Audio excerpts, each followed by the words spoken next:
Good morning, everybody. This is Martin John, and we are here to talk about the Tao Te Ching. The Tao Te Ching is an ancient text written in the 6th century BC, presumably by Guy Lao Tzu. You know, one of the things that I really like about reading the Tao is that every day I realize, and I say this every day, right? It was written in the 6th century BC.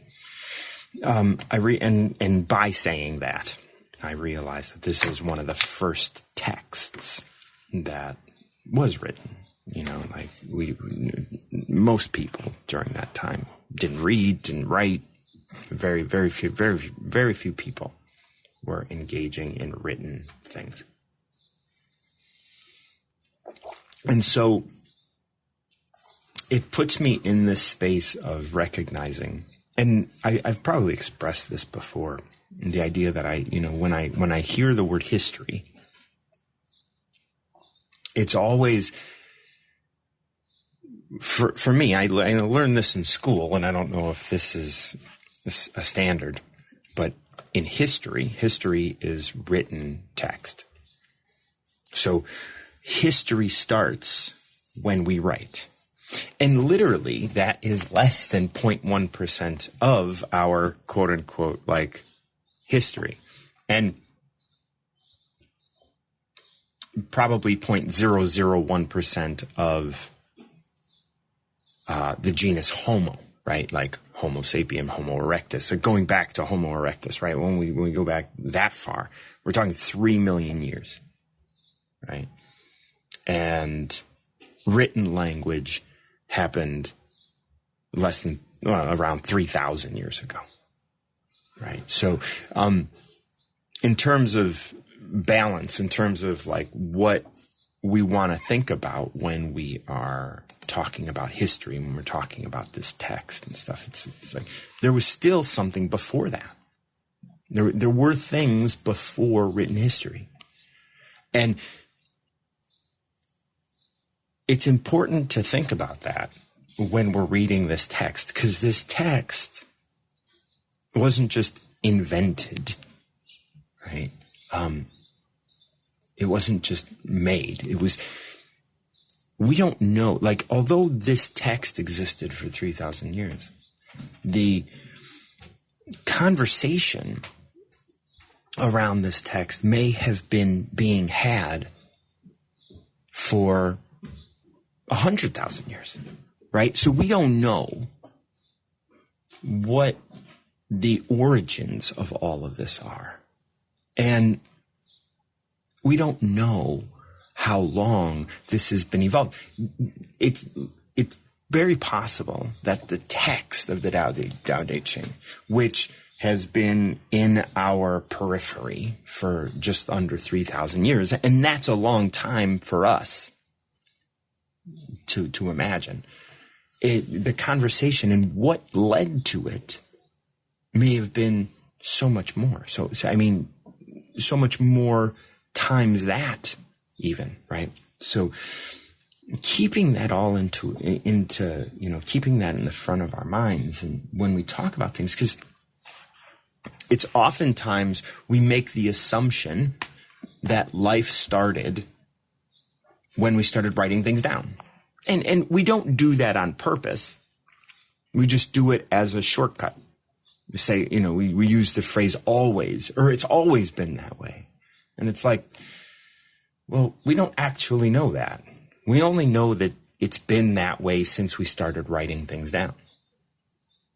Right? So when we start to really, like, get into the quietness, get into that stillness of our lives and stillness in the day, right? We can just kind of be here and breathe and be like, okay, what am I a part of?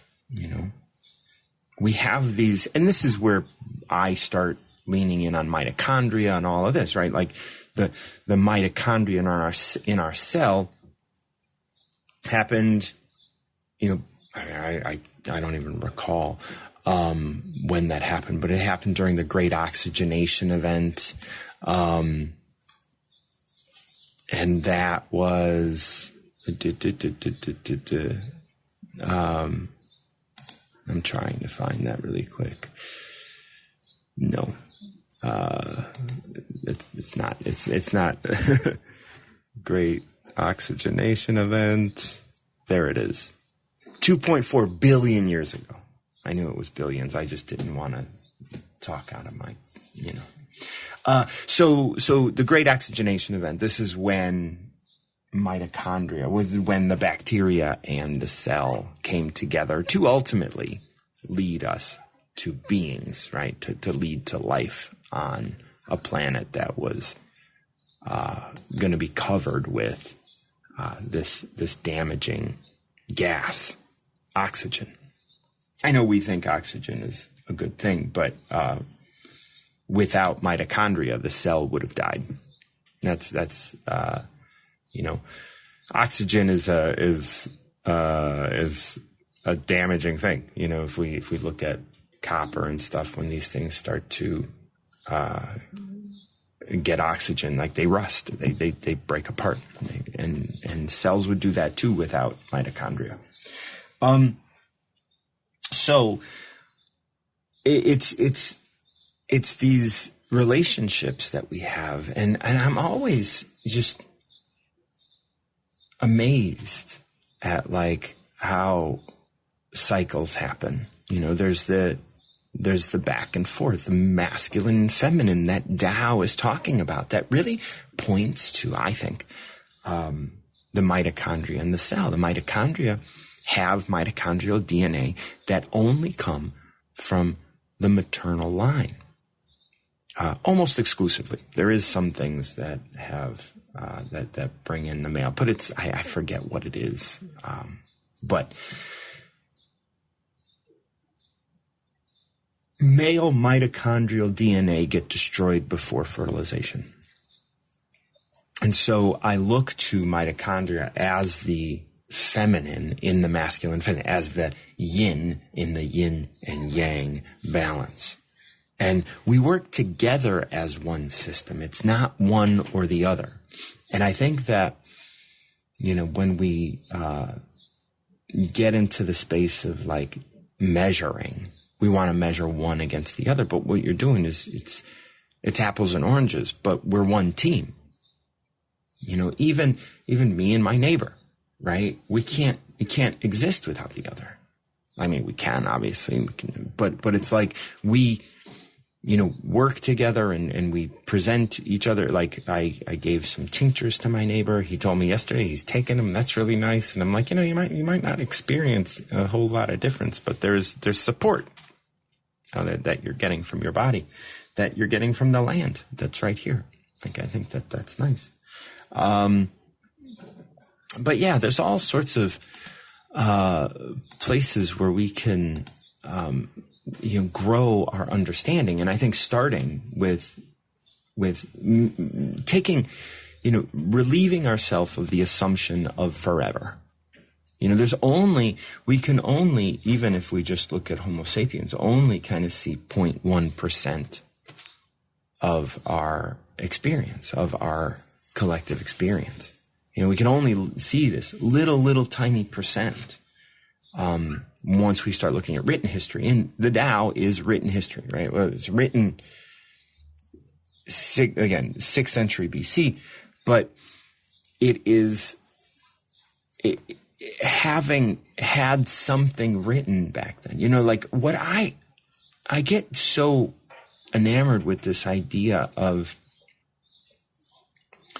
documentaries weren't something that, really, we weren't doing documentaries as silent films, right? Silent films aren't documentaries, but they're stories. And they're ways of utilizing the material that you have at hand. They're ways of exploring the tool of film. And then we get into, talkies and whatnot. And then television comes out. And all of this sort of changes our relationship. All of these experiences change our relationship with the medium. I don't know where I'm going with all this. But yeah, it changes our relationship with the medium. And what I get enamored by is I can look back and watch a film from the 20s or 30s or 40s and get an idea of what life was like back then. And then look at my life today and go, wow, there are huge differences that have happened, just in terms of what's going on around you, but also what people are focused on, what people are thinking about, what conversations are being had and things like that. And you can actually, I think, look at the maturation or the reverting, and you can see things like maturity, and you can see things like what's of interest, and you can look at all these things. And as you look at those things, as you explore those things, as you kind of touch on each of those things, you can just glean some information. Like you can watch documentaries, you can watch interviews from journalists in the 50s and 60s, and you can see how they thought.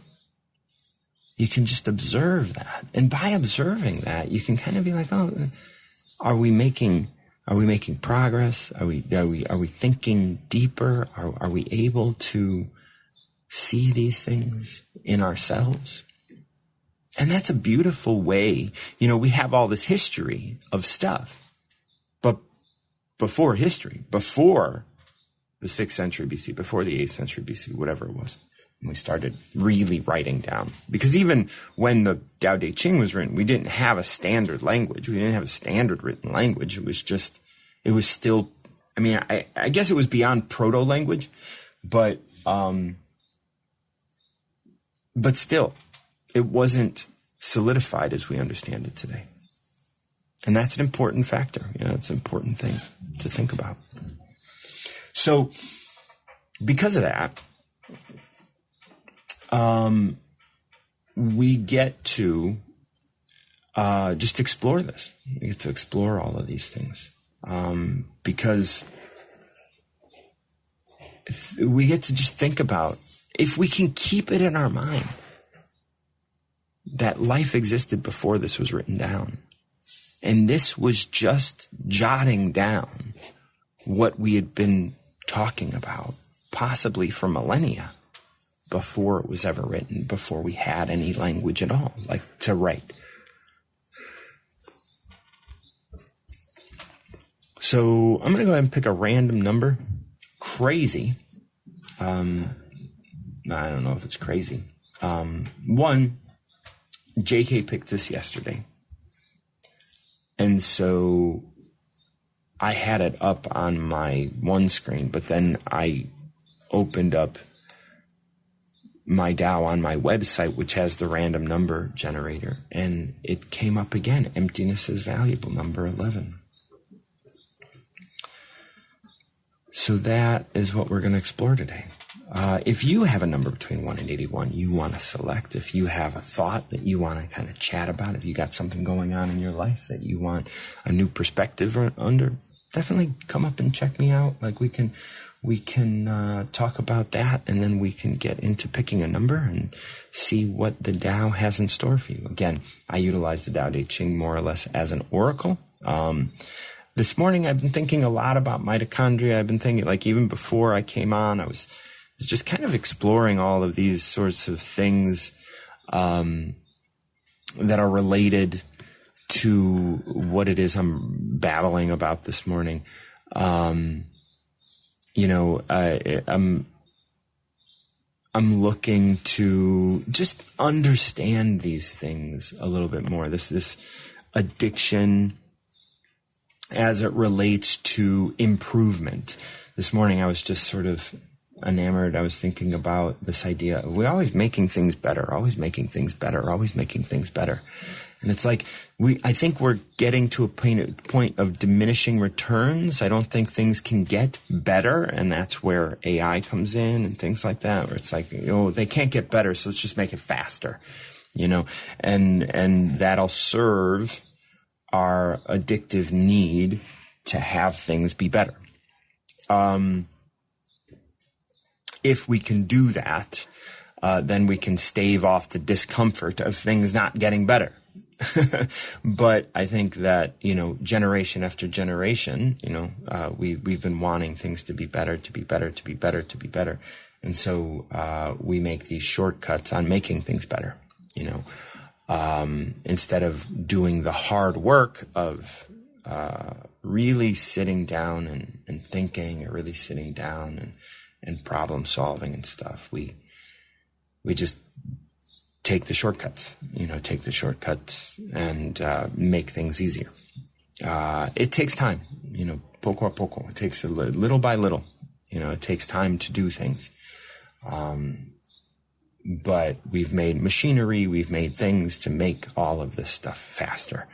But even though we can do things so much faster, we now spend a lot of our time just wasting, scrolling or having, engaging in videos or whatever, like doing all of these things that, just sort of take us out of ourselves.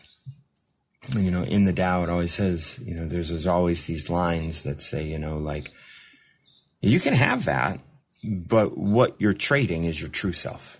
You're trading in your true self to have this shortcut. And that's something that, like, I don't want to keep doing. Like, I want to get to the source of me. I want to be able to be me no matter what, and open myself up to receive everything from the universe, so I can be calm as I am, and I think about, some of the people that have, been listening to me for a while, like Sandy and Marianne and Melissa and JK, and they're becoming more and more themselves all the time, and that's something that, I love to see, rather than them being,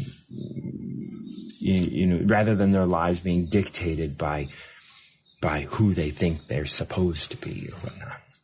So I'm going to go ahead and start looking at number 11.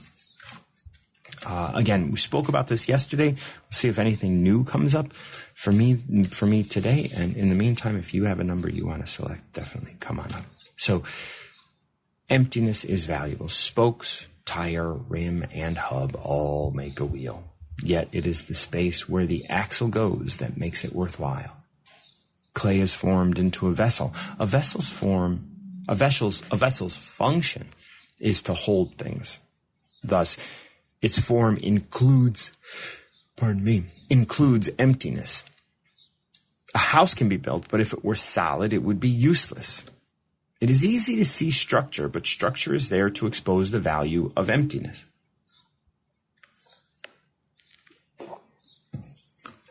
It's funny, I was listening to Martin Picard, who's a mitochondrial researcher and scientist and stuff. And he talks about energy, and he talks about how mitochondria. So he mentioned in this video, the atom bomb is releasing the energy that is within a cell, right? Releasing the energy within, releasing the energy in a cell. Let's just put it that way. Because there is this, total vacuum in that cell. So there's a lot of energy in there, as far as I can understand. And then he talks about the mitochondria, which I look to as the feminine in the masculine feminine. I look at mitochondria as the feminine and the cell as the masculine, and they work together, right? There's the mitochondria within the cell, and the cell is supported by the mitochondria, right? And so this is the core in my theory, in my workings, in my inner workings, how I see the masculine and feminine structure, right? The yin and yang of existence, like spelling out in the physical form. So you have your mitochondria, and the mitochondria, takes food, disassembles it to access the energy within it, right? To access. So you have a molecule that has these things, whether it's nutrients or calories or vitamins or whatever. We're taking apart all of this food and sending it to different places in the body and helping the cells survive and all of these things. This is what, like, as you digest it, that's one thing, you digest it, but then the body needs to do something with that. So that's a further digesting and being able to just digest it and then send it to the bloodstream so that or send it to the body, send it to the muscles, send it to the brain, send it to all these places. All of those things have to get broken down. All of those individual vitamins, those individual minerals, the calories, they need to be sorted and your body, so that your body can deal with it. That's the emptiness. Its form includes emptiness. That's the stillness. That's the emptiness. We look at an apple. There's that stillness in there. It's like we as full human beings can't do anything with that apple, but maybe crush it, right? Or peel it or slice it. All of the inner workings, all of the useful stuff in an apple is locked in it. And we eat it, and our body goes to work to build it. It's all that, like, you can look at it, it's like it's empty. There's nothing there until you put it in your body. Once you put it in your body, that's the space where the axle goes. That's what makes it function. Skin, flesh, seeds, and stem all make an apple. But it's in your body that makes it worthwhile for you, right? You can then, it's not going, if you don't eat it, it's not going to go quietly. That's what the seeds are for. And within the seeds, there's something magical that's going to make it a tree. Like that emptiness, that stillness, that all of that. Like, this emptiness is valuable. That stillness is valuable. That nothing, of the apple, right? It's a thing. I mean, I get it's a thing. But it's like that can become worthwhile once we, it's not pushing against you to not eat it. If you decide not to, you don't. If you decide to eat it, you get your body will go to work. It's not just, it is magic, but it's not just passive, right? There's that active and passive. And we're going to take apart all of this stuff to access this amazing energy that makes the atom bomb. And we're going to run this body. This is why nothing can be held from us. Nothing can be, nothing, because we have access to all of that energy. We have access to all of that. And to think that we are ever lacking when we have enough energy in every cell of our body to, access the power of a nuclear bomb, that's crazy. And then I need a nap at 2 p.m, right? That's crazy. So spokes, tire, rim, and hub all make a wheel, yet it is the space where the axle goes that makes it worthwhile. And again, I'm, speculating and I'm thinking about this and I'm, just thinking about it from this video that I saw recently, that relates to, the body digesting and really kind of utilizing the DNA, the mitochondria to separate out all of these things. Marianne, how are you? I'm good. So, I did that farm tour the other day. Yeah.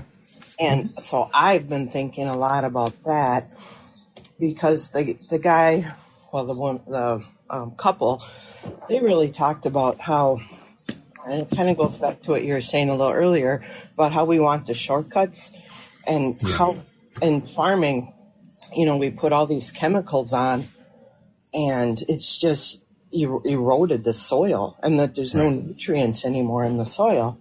And so this farm does a lot of, they do the natural herbicides and, so and he talked a lot about, and this I'm still, because it was really new to me, about the whole carbon cycle. Mm-hmm. And when you build up that soil, you end up helping the plant more. And because it builds up the carbon goes to the top and then releases the carbon dioxide, which is what the plants need. So, and anyway, it was just, I don't know, it really made me think about how we're ruining the soil in bigger farms and, how we've gotten away from the bigger farms or from the little farms. And really, it hasn't helped us at all. It's hurt us as a society. Mm-hmm. And one of the things he said was, what if you ate an orange years ago, you would need like one orange. You would need what? I'm sorry. You'd need you'd get the vitamins or whatever out of it, and now to get that same amount of nutrients out of it, you need like 7 or 8 oranges to eat to make one. Right, but you'd also get 7 or 8 times the amount of calories. Yeah. And so it's not. This is really at the core of so much that I've been thinking about this morning. Is this idea that we got addicted to making things quote unquote better. And I think I don't know if I talked to someone about this on my show recently, but the idea that the story you want to tell about what is good and what is bad and all of that is not the same as the reality. Like the assumptions that you make about what's good, right? It's good to make a profit, right? It's good to have a higher yield of food. It's good to fatten your chickens quicker, right? It's good to have huge breasts on a chicken, right? Or a woman or whatever, right? It's like these are good things, right? Because we make this assumption that this is what we desire. But life has a different way of doing it. And then we get addicted to the reward of quote unquote making things better. Right? And that is so I've been thinking about this from sort of the Industrial Revolution, maybe before, maybe from writing. It's like we write things down so that we can remember. So now we don't have to remember, and that's good. That's an advancement, I suppose. But does it make our minds weaker over time because we're not remembering? Because I can't tell you the last phone number I remembered. Oh, I know. Yeah, I know mine. And my parents. You know what I mean? And that's it. And that's it, right? And so, but I remember when I was a kid, I used to be able to, I used to know someone and I'd be able to just pick up the phone and call them. Oh, yeah. Yeah, your friends. Yeah. Totally. And so it's interesting. Well, and even you go with paper, in school we would always write everything out. Now we've gone into computers, but now they're finding that that's actually hurting kids too.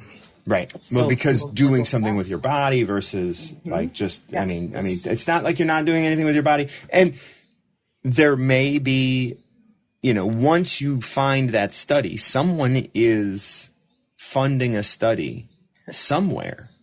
Probably right now, that is trying to find the benefit of typing. And within weeks, right, possibly within years, I don't know, we'll have a study that's telling us it's good to type. And it's probably good to type with your thumbs on your phone, just because that's going to, whatever. But all of that is dopamine driven addiction, in my opinion. And what happens when you get diminishing returns from that which you are addicted to, i.e., when you get to a point that you have improved everything to such an extent that you can't make it any better? And it goes the other way. You start to get uncomfortable. You start to get uncomfortable with the fact that you can't make things better. Because that's your addiction. Your addiction is making yourself more comfortable. You're making things better makes you feel more comfortable. And that, if that is your addiction, there's no way out of it. Like, you're going to have to experience withdrawal. And when you experience that withdrawal, you will feel more uncomfortable. You'll get diminishing returns from anything that you do make better, because it's just not enough anymore. And everyone, and this is, I think, what we're experiencing now, everyone is feeling uncomfortable and dissatisfied. And what they've done is ruin the soil, ruin the food, and all of that was in pursuit of better. But their better was more sugar, not more nutrients, for the orange specifically. Yeah. So, well, that's what I've been thinking about. And I don't know if it's the same as your mitochondria, but he talked a lot about, too, just the gut or biome and how important that is. Yeah, that is not the same as the mitochondria. However, the gut biome supports mitochondria, and because the gut biome is this is your gut brain, right? So this is your oldest brain is your gut, and when your oldest brain is not functioning well, your instincts aren't functioning well. Yeah. So even there, the connection, and that's what he was saying, is that he thinks that that whole biome is so much more important than we give it credit to. And I would agree with that. So, we have evolved into people who love the brain in our head.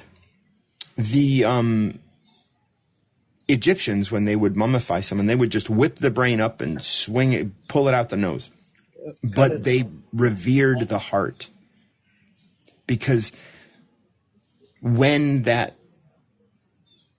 in my belief, when that practice was established to mummify and do all of that, it was all about relationships. Your relationship to the dead, your relationship to heaven, your relationship to the earth, your relationship to your body. And the heart brain was what drove that society. Today, it's our frontal lobe, our head brain. So we look at them as being silly.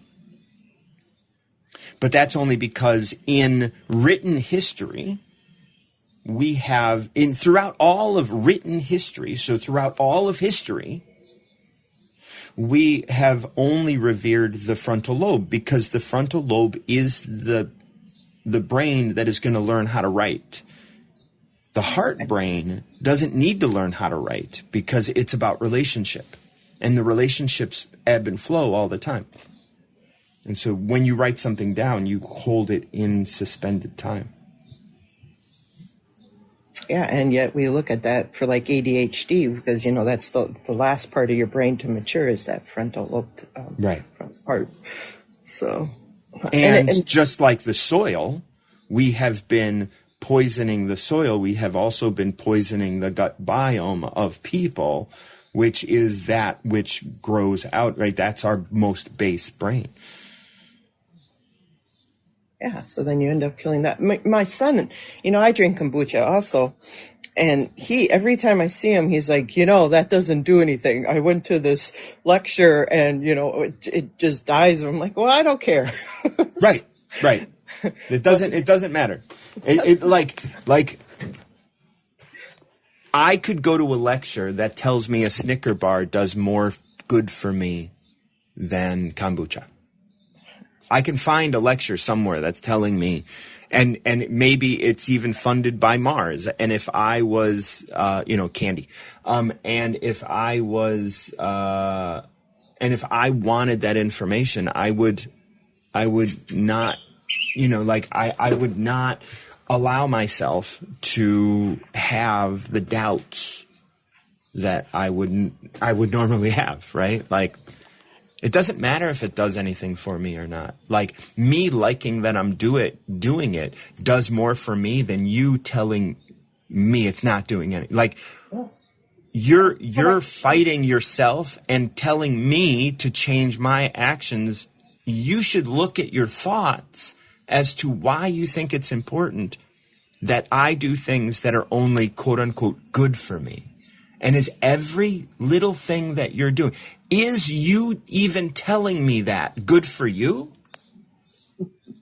Because if you want to come into my space or if you want, like in what I'm doing and say that, then you must be only doing things that you have heard in lectures are good for you.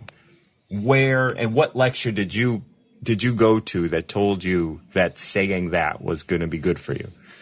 Because like, why are you doing anything if someone didn't tell you it was good for you? That's so frustrating. Yeah, but good for you. I just whatever. It's like every time, and he doesn't get. I mean, he doesn't say stop. No, of course not.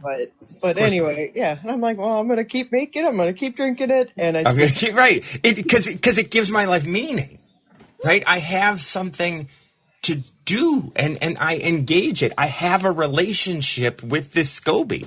I have a relationship with this beverage. I have a relationship with the juice that I'm putting into it. I have a relationship with the containers and this is all together one thing. So the fact that the kombucha might not do anything for me is because making it does. And when I drink it, I know that I've done it, and that does something for me. Yeah. So anyway. Do you have a number? No, I don't. I'm going to give you a random one. We'll see. And it's always number 42, holding both male and female. Good one for today. It is, yeah. Tao gives birth to universes. Universes give birth to planets. Planets give birth to beings. Beings give birth to everything else. You're talking about your son. So, giving birth is probably a big, a big thing here too. Tao is the great mother. All else holds both male and female. By all things embracing both, harmony is achieved. To feel alone is avoided by men, yet that is where no identity resides. The master holds no identity.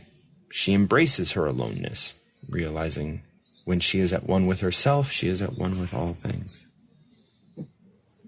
Well, that's something I've struggled with, isn't it? Well, I look at this and I'm like, even like your son telling you that, it's not good for you. It's like by embracing both, yeah, so what?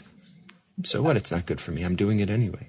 If I was eating junk food and someone told me it wasn't good for me, that would be my same response. So what? I'm eating junk food. I'm doing something that I'm engaged in and I like that I'm doing, whether that's making kombucha or eating a Snicker bar or whatever. This is what I'm doing.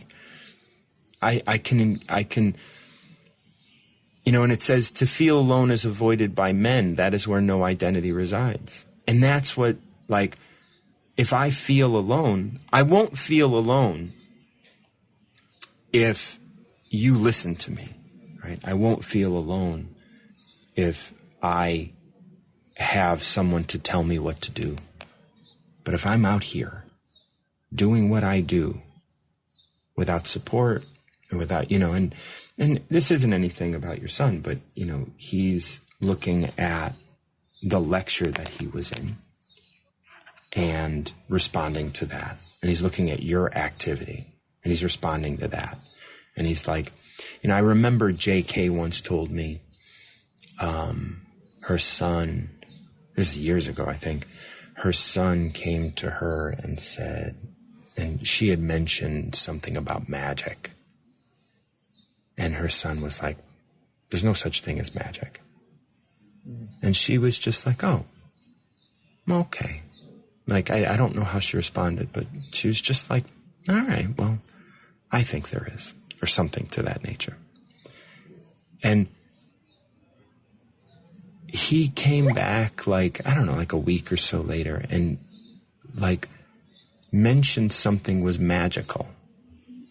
And I think he was, in my mind at least, the story goes, that he was kind of testing her as he was exploring, like, if magic was real. Meaning, like, what we had discussed was like the idea that people at school told him magic didn't exist, and now his mom says magic, and he's like, I don't know if I can trust her. I don't know if I can trust them. Where do my allegiances lie? Mm-hmm. And then he had to experience it for himself. She didn't try and make him believe, just like your son's not trying to make you stop, like you get to do it. But while you do it, like, just like JK's son, I mean, my guess is your son's not 6, No. but just like JK's son, like, he's kind of like, wait a minute, I went to a lecture and it said this. And so I'm going to stand up for that lecture because I wanted to believe that or whatever. And then you say, no, I'm going to drink it anyway. Okay. Well, that might just open him up to being like, let me just explore this a little bit. Let me just kind of, maybe I don't have to be so rigid. I don't think that's going to happen anytime soon, but I think down the road, he's my middle kid. Yeah. And we both graduated from the University of Minnesota in the College of Biological Sciences. So we both, we've got this science brain. And so the kombucha lecture was actually a university sponsored thing. So and now he's studying to be a doctor. So he's inundated. Yeah, yes. Exactly. Yeah. And so, even in this conversation, I see it more and more. I hope, and I am a little more alternative than, and it's funny because he always brings up, so my degree was in ecology, evolution, and behavior, and his was like biochemistry. So he's always like, mine's better than yours. And it's like we both graduated with the same degree. Right. He's okay. From what you're telling me, my guess is he's under 28 years old. Oh yeah, it's 28. Okay, so just give him some time. Oh yeah, no, he's awesome. He's just. Yeah, he's absolutely. And the thing is he's having fun and he's playing with his mind, and you are offering because of your growth. He has something that he's pushing against, and he can't. My guess is his ego is pushing against what you're presenting. Yeah. And that's causing him to do that same thing that Eddie did for JK, where it's just like, wait a minute, what are you saying? Like, no, I'm going to stand my ground. There's no magic, right? And that's what kombucha is. Kombucha is this magic thing. It's like it's doing this thing that you cannot measure. Maybe you can if you went ahead and spent all this money on biodiversity and stuff, like tests of your biome and all that kind of stuff. You can definitely get to the bottom of it. But because we still chalk up this gut brain, which there's a name for it. It's skipping my. You probably know what it is, right? No, I don't remember either. Okay, there's a name for the neurological system in your gut. And we could probably, but we don't know how it works, quote unquote. But we really don't know how the brain works, quote unquote. We can look at it and we can say it lights up and it doesn't, but we don't know how it, quote unquote, works. So even, I remember a doctor telling me about this, the gut brain, and he was just like, yeah, but we don't know how it works. And then I looked at him and I was like, do we know how the brain works? And he was like, well, we know what happens. I was like, yeah. So, but we don't know how it works. And so if we don't know how it works, how can you say that it doesn't work in the same way as the brain? Because if we don't know how the brain works, we might not be able to measure it in the same way we can measure the brain. But it may work in accordance to, or it works in a different way. But it doesn't mean it's not working, and it doesn't mean it's not being improved. It doesn't mean it's not, because like when I know firsthand when I change my diet, how I think about myself and how I feel about and how I deal with situations and things like that. And when I'm not eating well, that is very different. And eating well does correlate with me, at least, with kombucha and fermented foods in general.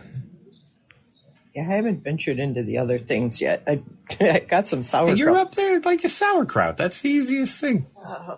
Yeah, I haven't tried. I'm kind of scared of it. So. You're scared of sauerkraut? Yeah, it was so potent when I was younger. So.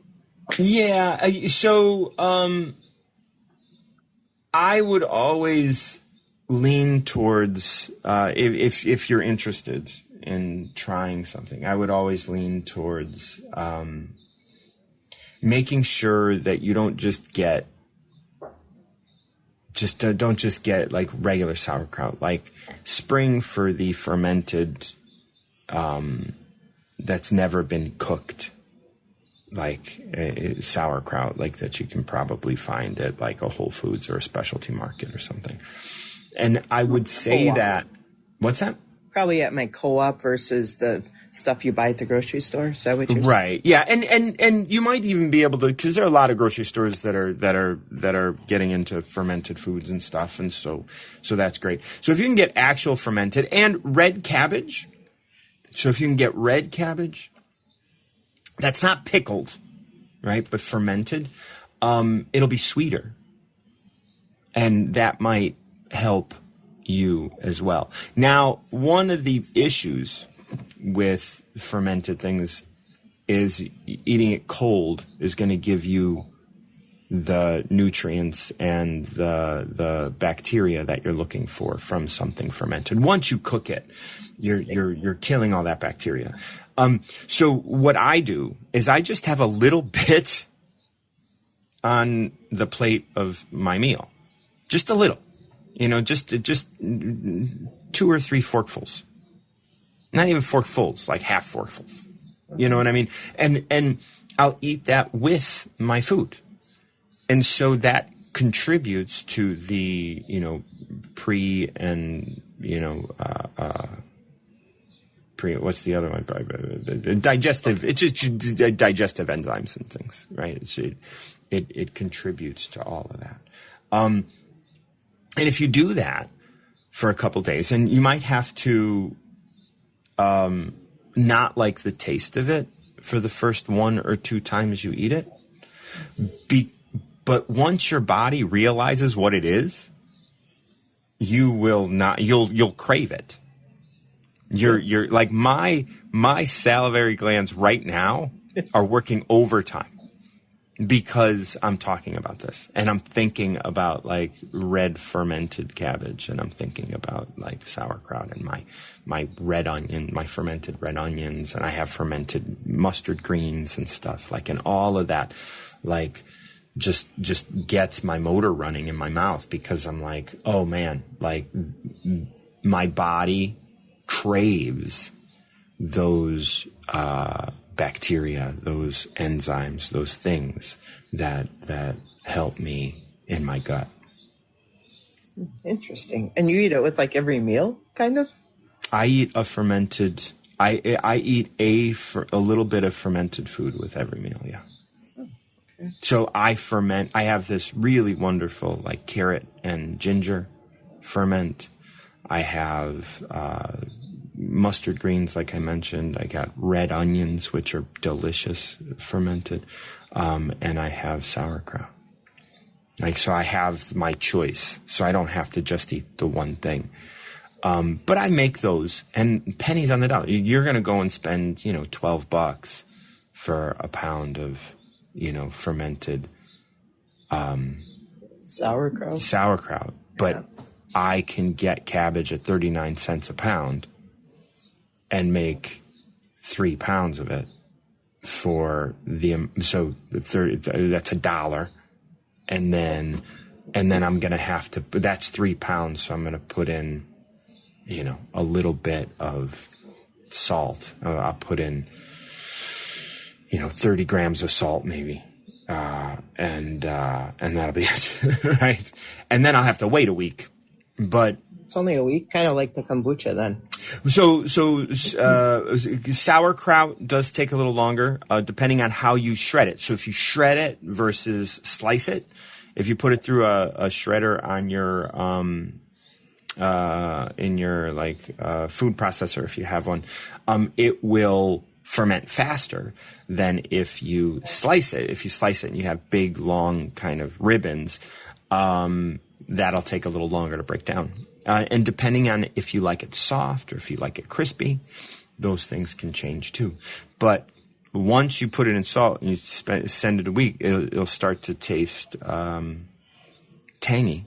And that tanginess means that is that bacteria, are those enzymes and yeast and things that are being produced that you want to put in your gut. Okay. Well, I will look more into that or try something. So Yeah. Try something first and give it, put yourself in the position. Now, every meal I eat, it's not like I'm eating pancakes. You know what I mean? No one would want sauerkraut on the side of pancakes. But all of my meals are the same. So if you were to just eat your dinner with a little bit of that, or even if you, I don't know if you do sandwiches and things like that, you can put a little on your sandwich. And just a little bit, because a little bit goes a long way. Because what happens is once it gets into your digestive system, it will reproduce itself with the sugars that you're giving it. Now, some people have issues with gas and other things like that with it, but that's because you're trying to balance your system. So explore, and I'd love to talk about it again. Okay, that sounds good. Well, thank you. Absolutely. Yeah, have a wonderful day. You too, and keep up the kombucha, regardless of if it does, if you can prove it does anything or not. Let's just keep doing it. I got JK and then Melissa in the queue.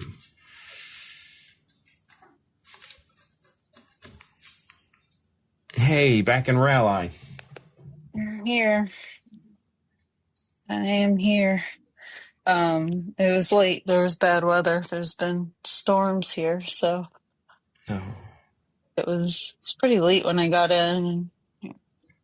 It's amazing though, because he's like, you better buckle in. It's going to be a rough flight. And I got down to the bottom, and I was like, it wasn't that bad. I don't know what he's talking about, but I think back years ago flying, and I was if the plane the wind swayed the wrong way, I'd flip out. So it's just it's all relative. But Sure. I really love the fermented foods, and I eat it on top of salads. I didn't think about fermenting mustard greens though. I love mustard greens.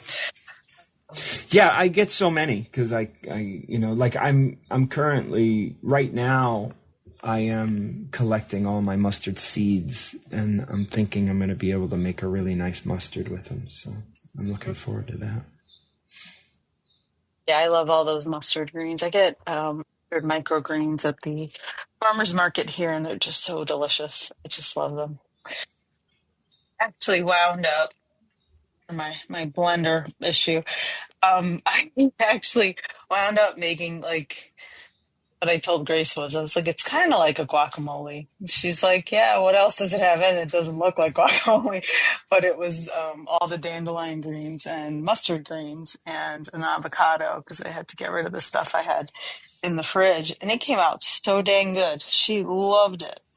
Oh, good. Um, and it's just a little bit. I mean, I didn't really do any. Oh, and I put in my raspberry vinegar. I put a little avocado oil, and then just mustard greens, the dandelion greens that I had left over, a little bit of garlic, and an avocado, and it was so good.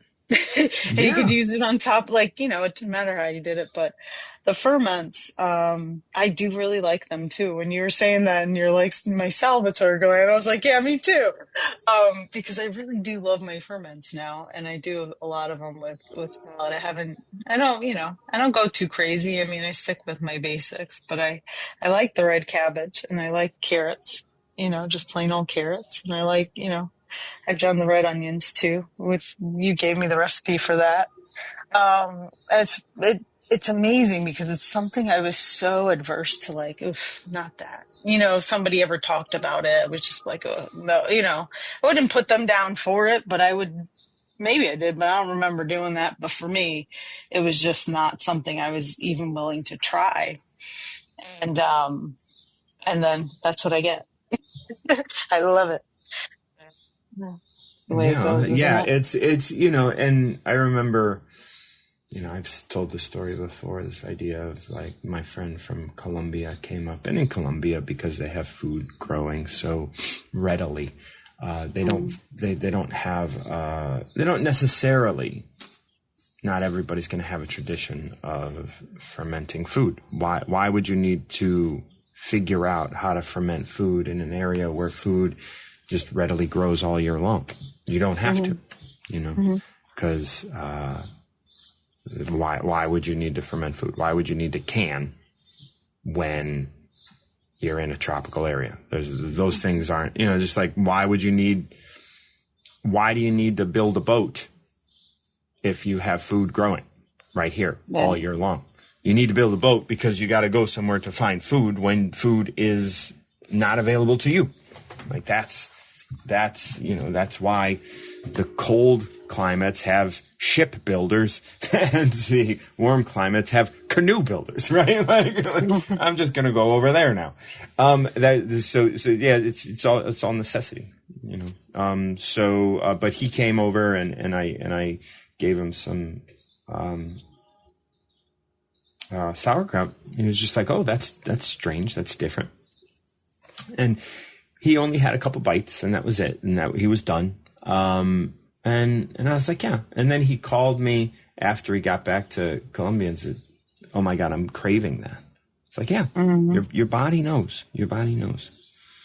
Yeah. And it was a doctor who actually, I mean, it wasn't you and stuff used. I mean, it was mostly this doctor. I was having some gastro issues, and when I went in there, she's like, I'd like you to do this, this, this, and this. And included in this was kombucha, certain supplements. It was ferments. It was, she did want me to eat more yogurt, but I don't eat yogurt. And she said, well, that's okay. She goes, most people I tell this to don't even attempt one of the things I mentioned. She said, and you did like most of them except for the yogurt. She said, and so how do you feel? And I said, I feel so much better, and it made a huge difference on that, my stomach. And after having so many abdominal surgeries, my stomach, my stuff, she's like, that's just the way it is now.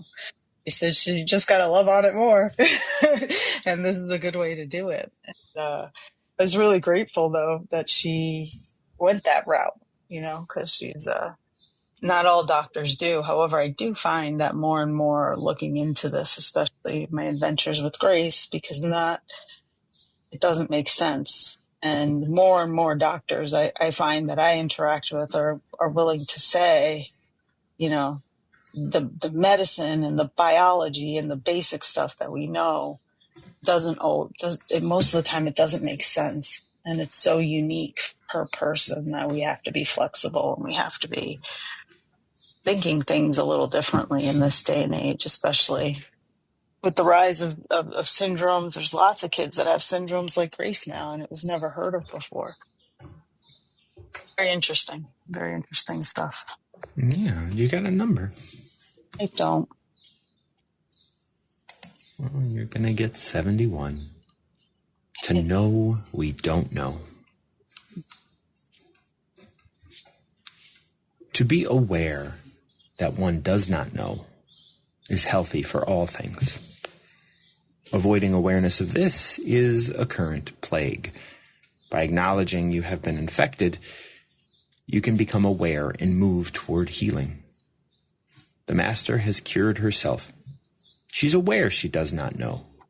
She is healthy in all aspects. Yeah, and you know, the line about it being a plague is always, a lot of times stands out to me.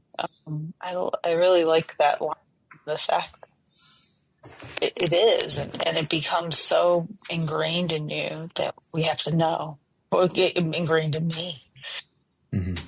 to know and to sit with not knowing. I mean, you know, Grace had an issue with the car.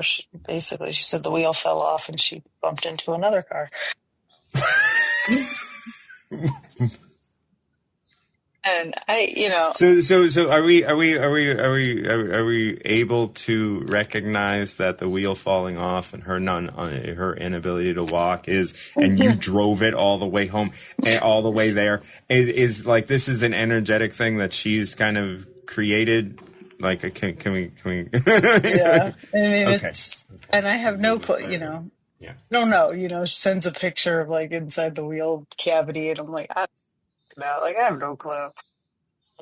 But, you know, and it's the same thing when I was getting there, the air conditioning kind of flipped. And Well, there's a difference in the air conditioning and a wheel falling off. yeah, there is, There's a bit of a difference. But for me though, there wasn't. You know, it No, was of another course thing. not. Of course not. You know, it was another thing to punish me. This is another thing that I'm getting punished for. You know, Mm-hmm. in my head for a long time, Yeah. and it's just because I couldn't sit with. We'll see. You know, who cares? The air conditioning doesn't work for, I don't know, less than an hour, my trip. Okay. It doesn't work at all for more than an hour. Who cares? You know, like in that idea. And so it's a little warm. You know, the wheel falling off for her, well, she's going to have to deal with that. It's not my energy, but she, I guess, kind of it is. I'm her mom. No. This is, But you know, it's all. It's. I mean, who knows? Who knows what she's going through? You know. yeah. Yeah. And it might have been, you know, and the thing is driving the car and all this stuff. When those things happen now, I think, you know, thank God there's nothing. And the first thing out of her mouth was, or the first thing in the text was, I'm okay, everybody's okay. And I really always appreciate that because she's not caught up in the, you know, I'm sure she's going to get caught up in the story and get all bent out of shape about it. But she at least had the wherewithal to say, look, everybody's okay. We're good, you know, and take a deep breath and say, okay, what's next? And I do appreciate that because it's really hard, you know, especially with her when she gets hurt. It could be another year not walking. And so she's very mindful of that. But I think about there's a possibility I think she was happy to drive, but you know, there's some nervousness there. And so now she got rid of the nervous thing. You know, you did the thing you feared, right? You bumped into something. Okay. You know, and you're okay. And so it'll be a little different, hopefully, that pressure, that energy that could be building up about worrying about what could happen, driving in a city after not driving so long, you know. Well, it happened. It's no big deal. And thankfully, and to take a minute to appreciate that. There will be stories because, you know, already it was, I did a good job, you know, handling this. And I said, you did a good job, you know. But for my experience of that, just, I mean, it's a little turbulence. Not a big deal. Yeah. It's because of that not knowing. It's because, and it is, and there's lots of stuff that I get frustrated about not knowing all the time. But I'm able to breathe through it. And we were talking about the doctors when she was stitching up my fingers. She said, this is going to sound weird, but it's really good that you're feeling pain. And I said, no, I get it. I'm happy I'm feeling pain too. Like, things are working, things are happening, things are moving. And whether you bump into something or, they chop off part of your finger, it's a movement. You don't know what that movement is. You don't know what that energy release is. Something is moving. That stagnation is not there anymore. Blood's flowing differently. Everything changes. And it's really so interesting. And it's a game of your mental capacity. People are always fascinated when I could go in the cold plunge. But it's just a mental game. Like, that's what it is. And the more I do things like that, I don't do that to be a hero in the cold plunge. I do it to exercise my brain or my body and that whole connection of it. And being able to breathe through, to excite my nervous system and be able to say, oh, your nervous system's excited. It's okay. No big deal. And you breathe. And then all of a sudden, stuff doesn't excite you as much. And in that way. And then you go, oh my God, I don't know.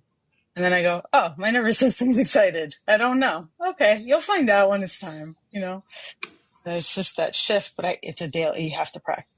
You have to practice. It doesn't come naturally. Yeah. And it's the plague, and I think about it like that. And that's the thing. By acknowledging you have been infected, you can become aware and move towards healing. And that's what we do. And that's what we do here. And that's what you're doing. And you move towards healing. Like that excitement is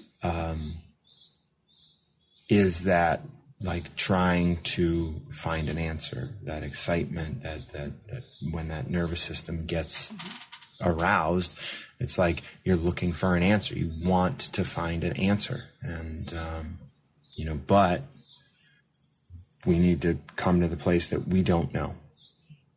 Because when we know we don't know, we're open to what is. And we can be healthy in all aspects. That's where the magic is. Because you don't know. And it's really exciting. Because it can be anything, And it's like you were talking about yesterday, no difference between yes or no. There isn't, even on a science perspective, if you think about, it's just a movement of energy. Look at physics. There's no difference between attraction and repulsion, but it's just a movement, and who knows which way it's going to go. And if you can be open, I don't know, every time it's magical and it's so beautiful. And I don't get in my own way. Yeah, absolutely. That's all of those assumptions, and those assumptions come from assumptions, which come from assumptions, which come from assumptions, and that we get lost. Thank you so much. Love you. Hope you have a wonderful day. My best to Grace. Hopefully she gets that all taken care of. Melissa, how's it going? Pretty good, Martin John. How are you, dear? I'm doing well. I'm glad to hear that. How's your mom? She's building her strength back up. She's home from the hospital. She got out Saturday. How's the cleanliness of her room? Well, I haven't gotten any complaints other than the rug was slippery because, so I took the slippery rug and replaced it with a non-slippery rug. So, I didn't want her falling and kill her. She was like, I'm going to fall and kill myself. I'm like, no, well, just get another rug in here. Just get another rug. Falling and killing yourself, please. Yes, please. We don't need that. Good. Well, I'm glad. I'm glad the she's cause safe. of the demise, right? Yeah, I'm glad she's safe and home, and life is easy. Yeah, life is easy when you let it be, right? When you don't. Get I mean, it's not. It's your choice, I suppose. But so what's going on? So I have to take the dogs to the vet today, and I think I'm going to see a jazz concert with a friend tomorrow. Fun. Yeah. Indoor, outdoor? What's the? I don't have a lot of specifics about it. She had just said something to me about, hey, I got these tickets, and jazz isn't typically my genre, but I love all kinds of music. So I was like, hey, it's a free ticket and it's something to do. Like, why not go check it out? Maybe I will like it. Well, right? I would just go with that attitude. Like, I love, like, when someone's like, you want me to tell you what it's about? I'm like, no, let me just show up. Right? See what it is. Exactly. Yeah. Like, then you can just enjoy it for what it is, and you can discover it.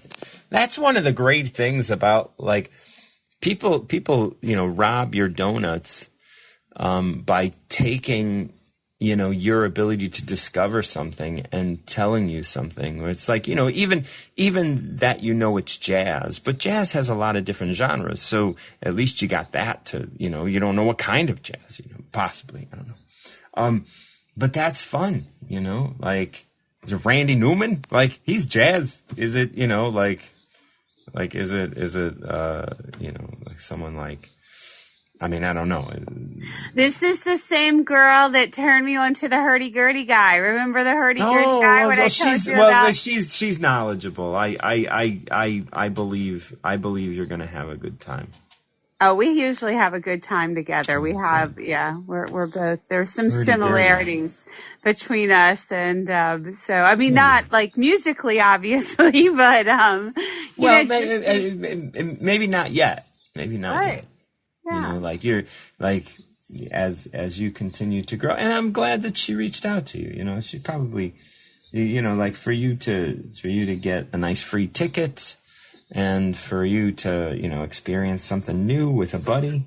Like, well, she's turned me on to a couple of new things. Like, I went to an improv, and I've seen improv before, but like attending it is different. And then recently she invited me to a musical improv, which was a lot of fun. And I was like, "Ooh, I like this better than the regular improv," just because I'm into singing and music and everything like that. So that was fun. And then we went out afterwards, and then that's when she asked me about going to this jazz thing with her tomorrow night. And I'm like, yeah, I'm down. Let's check it out. Like you said, I like discovering getting a buddy and stuff. And so now that you're doing these new things and you have a buddy to do new things with, are you exploring other options that you can invite her to? I did actually. We did talk about doing, which is something not necessarily new to me, but she actually had brought it up. One of the guys that did the musical improv does Zumba. And so I was like, oh, I love Zumba. So we were going to do Zumba together, but her schedule, like I jumped on it and like bought a monthly pass for these classes, and her schedule didn't work out. So I was like, it's like, don't be mad. I'm like, I'm not mad. I could do Zumba by myself. It's okay. Yeah. I mean, I would have liked for her to be there with me, but it's not a big deal that she. Well, I think that's relationship, right? Like we, she's inspired. Like, you got to see musical theater or musical improv. You can go and do that whenever you want, is my guess. I don't know if it's a regular thing or if it just came through town or whatever. But now something that you can look forward to. You can invite other people to it, or you can go with her, and you can. I actually did. Yeah, I did. Went to another one that was in Baltimore, and took somebody else. And yeah, I think it was. And the first one was free, so that was a bonus because I love free. Yeah. I mean, the one in Baltimore I had to pay for, but it was. That's okay, but it's worth. Yeah. But you don't have. See, that's the thing. It's like when you can explore things. Learn about yourself, learn about what you like, and then you know what you want to invest in, and then your money goes towards, making you a better you. Yeah. And, it was fun. And who knows? I mean, I think I'll have fun, because I love music, and, different kinds of music can evoke different kinds of feelings in you. Yeah. And, it's all about experiences, like you said. And, I do enjoy her company. So we're going to go out to dinner. Well, we had planned to go out to dinner ahead of time, and so maybe I'll get some scallops. Who knows? That's what I was hoping. You got a number? Yes, I do. We're gonna go with number 80, my friend. Oh, 80. The 80. 80 is the one that I couldn't decide on. Oh, okay. So let me see. Yeah, 80 is the one I couldn't decide on. So I'll go ahead and read. I think this is the one that's in my book. When there are diminished options, people are content with being creative. People are content by being creative. They never dwell on fear or regret, nor do they get caught up in engaging novel things. Sure, they have ways to get around. However, there's no interest in going anywhere. They have access to weapons. However, they have no occasion to use them. They enjoy the simple food, their plain clothes and gardens, their humble homes, and their common customs. They spend time with neighbors and family. They hear stories about the city and its opportunities, but are content to die of old age, never having seen it. When I read that, I can't help but you're being invited to go with someone to do something, and your first comment was, I don't really like jazz, but I'm going. And it's not, it's like, this starts with, there are diminished options. You have a single option. You either go or you don't go. That's it. You just make that choice. Now, if you don't go, fine. But going isn't really about the novelty of the jazz, but it's about hanging out with your friend. Yeah, exactly. And experiencing something new. And you're going to experience something new, so that is technically novel, but you might not like it. And so it's not about it. It's about you being with your friend. And it's about you having this experience with your friend, which you've had before. You've had an experience with your friend doing something new. And again, it's not about the thing. It's about the relationship that you have. And that's when it comes down to they spend time with neighbors and family. That's what you're doing. And this is like, in our world, we want to have a backdrop of something, because if she came over and you just had tea out in the back porch, that would be just as fine. But this is a way to kind of steer things so there's no discomfort or there's no lull. It's just novel. Like, you have the novelty of the show, you have the novelty of the dinner, you have the novelty of all these things, and all of that kind of stuff is great backdrop. But really, this is about the relationship that you have with your friend and yourself. Yeah, that's true. What you said made me think, like, last night I went to another friend's house, and she is a missionary, and she was asking me about my missions trip. And we talked for hours, Martin John, and I can talk. I'm a talker. I do, yeah. But I was, going through and showing her my pictures, and, before I knew it, it was dark, and I had walked, because she doesn't live too far from me, to her house, and I was like, oh, I should probably, it's getting kind of dark. I might need to head home now.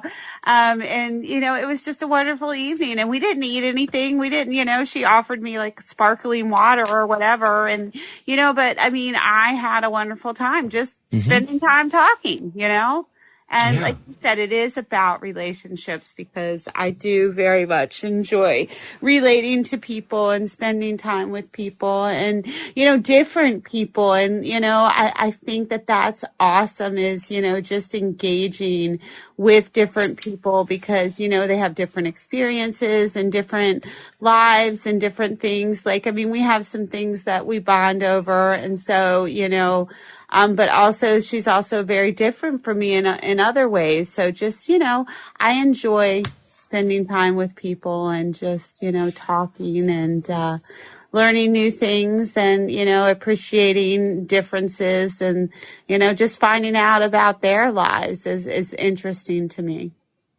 And I think that, that goes to the first 4 lines of this verse, when there are diminished options. Now, your options aren't diminished. Like you have options. You could go do anything. You could drive to Baltimore. You can, do whatever you want. But when there are diminished options, people are content with being creative. You elected within all of the options to go talk with someone. And so that requires getting over a couple things. Fear of not knowing what to talk about. And regret of not having chosen something else before you're choosing that, right? It's like, oh, if I choose to go to her house, then I'm choosing not to do this other thing. If I go to her house, well, what are we going to talk about? Like that fear, all of that. And so what this says is, when there are diminished options, again, you don't have diminished options, but you did make a choice. People are content with being creative, and that's what you did. You were creative. That conversation you had was creative. You had to come up with the things to say. Like, if it were written out, it would have been a script. Right. Right? So that's creative. Like, you had to figure out what to say, and you did by just allowing yourself to be in that space. They never dwell on fear or regret. That's the fear of not knowing what to talk about. The regret of not opting to do something else. Nor do they get caught up in engaging novel things. The food, the background, it was sparkling water, and that was your option, and you spent 3 hours or whatever it was. Yeah. Talking with someone and just connecting. And, here there's like, sure, there are ways to get around. However, there's no interest in going anywhere. Why? You guys are just sitting here having a great go. Why do I want to go anywhere? You didn't, for that 3 hours, you didn't want to go anywhere. You just wanted to be there, connected, talking, relating to each other. You have access to weapons, however, there's no occasion to use them. You could use your words, and you can use all sorts of things as weapons, but you're here connected with somebody. There's no occasion to use them, even if you disagree on something. They enjoy their simple food, plain clothes, and gardens. You're just having a nice time. There's nothing novel here, nothing that we have to do to impress each other. We're here just sharing and loving each other at this time. And that's all there is. This is why life is easy.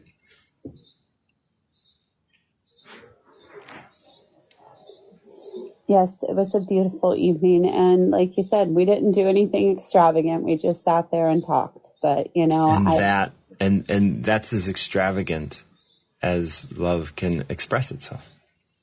Yeah. That's beautiful. It was beautiful. And I told her we'll have to do it again. And then maybe she can tell me about her mission trip, since I talked the whole time about she did talk too and told me a little bit about her life and everything. But she actually does. Oh, I'm going to run. Oh, you can come back up, or you can just leave it there. My best to, I was going to say my best to your mom and you and your buddy and having fun. And again, this spreads into the relationship you're going to have with the woman that you're going to the jazz thing with, right? Like you can just be here.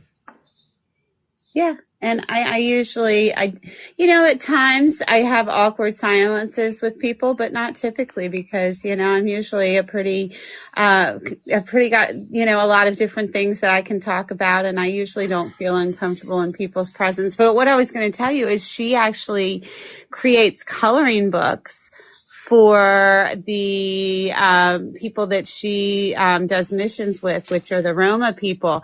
And I thought that was so cool. And I'm like, oh, wow. I was like, I'd love to see your coloring books. Like, I love to color. I think I was telling you the other day about coloring. I was like, maybe I can get one of your pictures and color them. And so, yeah, I just thought that was really neat. Like, I never thought about like creating a coloring book. And like, so I'm interested to see like what, kind of designs that she has and, maybe getting a picture and coloring one of her pictures. I think that would be really cool. But Yeah, I never thought about creating a coloring book. Like, someone's got to do it. Right? Exactly. Have you ever thought about creating a coloring book, Martin John? Yeah. You have? Oh, yeah. That's very cool. Like, I was a printmaker. So as a printmaker, like you deal with black outline and things like that. So the ideas have crossed, like nothing that has spurred me into doing anything like that. But yeah, I've thought about it, and some of the things that I've made, I've colored in sort of like a coloring book. I mean, I'm as a painter, coloring books are the sort of, that's the standard, it's like I'm making a painting, so I'm coloring in, even the portraits that I do. I mean, I start with a drawing, right, and I color them in, so yeah, yes, I've thought of that, but yeah, that's, again, it's in my field. So yeah, no, I thought you would find it interesting because I don't think, the creating of them is not something that I would ever, maybe do. It made me kind of think of like, do you remember spirographs? Yep. It made me kind of think of like that kind of thing, but I think I don't, I'm sometimes judgmental on myself. Like I don't consider myself creative, like in that aspect. Like I can create conversations and I can create essays and I can create, stuff like that. Yeah. But I never like, I did create a child. That's true. I know. But I've never thought about like creating art, because I don't consider myself artistic. And I think it's because my father and my brother were both artists. So then I'm like, oh no, I'm not an artist. I can barely draw a stick person, Right. So. And identifying yourself apart from other people, right? Yeah. Like if you don't want to be compared to others, and as a contrarian, we don't want to be compared to others. That's true. We will separate ourselves so that we can't be compared, right? So that we can be like, all right, well, I'm not an artist, so you can't measure me against that, and then you can, but that leaves you space to, do coloring books and other things like that, because it's just like, well, I'm not making art, I'm just coloring, but you're choosing the colors, so there is that, and those choices matter, and those choices are what makes an artist, is what makes art. It's the choices that they make. If you were to just like, if there's a tree and there are, if you're going to color a tree and you just make the leaves green and the bark, there and do nothing else. All right, maybe you can say that it's not very creative, but how you put the paint down, how you put the marking down, and what material you use and stuff. Those are choices. Those are all choices, and that makes it unique. And that makes it unique to you. If you're trying desperately to not be unique, then that's unique as well. Never thought about it that way, but yeah, I did something different this time when I colored, because usually I typically prefer markers, but for some reason when I was working on the picture that I was coloring the other day, I outlined with marker, and then I'm like, no, I'm gonna do the inside with like colored pencil just to give it like a different kind of feel. I bet that's great. Well, it's not finished yet, but actually one of the little girls that I worked with on Sunday, I was telling her about coloring because we were coloring on Sunday, and she says, well, you should do this part blue. So I'm going to finish it. It was a cupcake. Remember, I think I told you about the cupcake. But anyway, so she told me I should color the icing blue, and I wasn't planning on doing that, but I'm going to, and then I'm going to give it to her because they're moving to a new house. And then I thought she could like hang it up in her room. It could be like a little picture for her to hang up in her room. And then I was like, well, her sister's in my class too. And then I'm like, well, I have to do a picture for her sister too, because I can't give her one and not give her sister one. Yeah, so now I have to color another picture to get to the sister. This is where Dow would say, nope. You just give it to the one that you told you to color it blue. And you can say, hey, I'm giving this to you because you told me to color it blue, and you're moving and stuff. And you can give her sister a hug and be like, I didn't make anything for you. That's what Dow would say. You're living up to etiquette, and there's nothing wrong with that. You live up to etiquette. You know what? You You're don't hurt right. I anybody's don't have feelings. to live up to etiquette, because this little girl, she's so cute. Her name is Ava, and she. And you know what? Her bigger sister is what I'm guessing it is. Yep, it is her bigger sister. Her bigger sister is probably, like any big sister knows that like their little sister took attention away from them, and they just have to learn that lesson. Like, and that's really that's part of her pre-karmic buffet. You don't have to you don't have to protect her from that. Although it's nice of you. It's nice of you, especially when you deal with children. But they're kids. What are you gonna do? I might have time to color another picture. We'll see. Yeah, We'll see what happens. Yeah, I don't know. Absolutely. And if it doesn't, maybe, I think they might be sharing a room anyway, so it could be in both of their rooms. You can just give it to both of them. You can be like, you told me it's blue and you're her sister. Here. Here's a sweet treat to put in your new room. Yeah, that's nice. And there's absolutely nothing wrong with abiding etiquette and being like, you know what, I'm going to make another drawing for this person.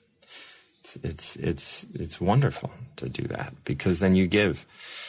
Resentment gets built sometimes where it's just like, oh, like what, where one is coming from a very genuine place, and then the other one's like, oh, just a little, but. It's a lesson. It's a lesson for us. This is your experience. Your experience is, I need to abide etiquette. It's like, actually, you don't. You can. But, I get it. But it's just a good thing to think about. It is. It is a good thing to think about. You always give me good things to think about, Martin John. Yeah, you can go out there and be a jerk to this little kid. I'm giving your sister something specifically and not you. It's like, wonderful. Good. That kid's going to love you for that. But whatever. Let's see what that makes you feel. Like, because that's the important thing. Because the important thing is like, I'm not super excited about our big sister. But well, no, I do love both of them. I'm sure you do, but not equally. Well, I just thought because she had suggested the color that I was like, yeah, okay, well, I'll color it and then I'll give it to her. Right.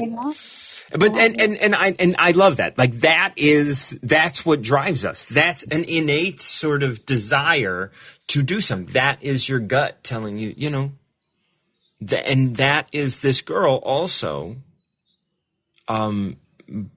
putting something out into the universe that is aligned with that. But then there's this other feeling of like, oh, if I do this, then I'm not going to. Then. What's that? the if-then thinking. Right. Oh, if I do this, then I need to do that. Then I gotta do this, right? And it's like, well, no, that's not true. That's not true. I mean, you can create it. You can live with it as if it's true, but it's not. And as you color this, and when you feel good about giving it to her, like the thought about giving it to her, but then you feel like that kind of pit when you're like, I gotta make another one for her sister. It's like, well, then all of a sudden it's like, well, then that's not genuine, you know? Mm-hmm. And then it's like, well, then don't give it to anybody. And it's like, these are the rules and the etiquette that we have established on this planet and on this, you know, continent or whatever. I mean, I don't know where all of these things have been established, but like that, you know, like the reality is you wanted to give her something, you gave her something, and then it's like, you know, and you can even tell her, I don't have anything for you, but she told me about making that blue and I did it, and so I wanted to give it to her. And that's a perfectly reasonable explanation that if that girl wants to be upset about it, she can. And if you just phone in a coloring for the other girl, she might not even want it. That's true. You know, you had a connection with this girl that told you about the blue thing. So go with that. You know, I don't make more work. Martin. Don't make more work for yourself. Martin. That was my phone. Oh, is somebody calling? Do you need to go? Yeah, I use it. Yeah, I do actually. It's your Thursday thing. I'm sorry. I'm keeping you from your Thursday thing. I will let you go, and you have a wonderful call, and I love you, and thank you for being you. Absolutely. Thank you. Love you. Have a wonderful day. And like I said earlier, you're my best to your mom and everybody that you're going to be going to Jazz Fest with and all of that kind of stuff. All right, everybody. Thank you so much for joining me. I'm Martin John. I'm here Monday through Friday at 6 a.m. Central Time. And if you benefit from the work I do here, please reach out and you can go check out the links in my profile and, support me and the show through Venmo or buy me a coffee. All right. Do all sorts of things. You can listen to other episodes to get full sign-offs, but I'm going to go ahead and sign off shortly. Thank you again so much for joining me. And until next time, keep recovering yourself.